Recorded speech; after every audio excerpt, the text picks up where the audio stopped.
Strong Tower Lawn Care 2-minute tool review. Ha! Tool bag from Harbor Freight, Voyager brand.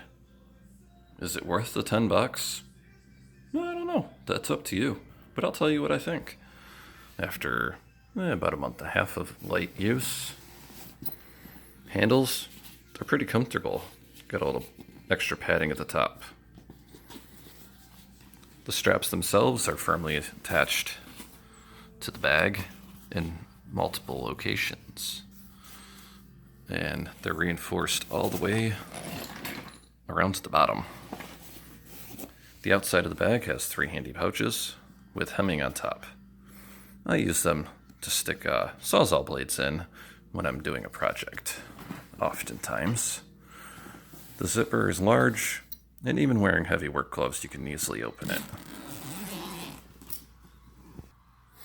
Once open, a thick wire helps keep shape and holds it wide open for you.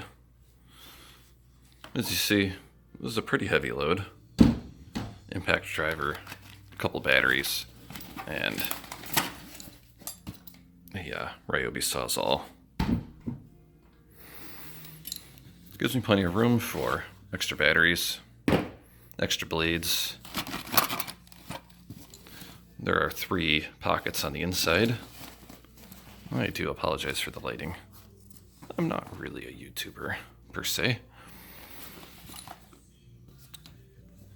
And there's a nail pouch, screw pouch, what have you, at either end. The bottom is padded ever so slightly, and it does a good job of keeping the tools from punching through the bottom of the bag. I actually really like this, and I plan on buying another one for some other tools I have and seeing how it does.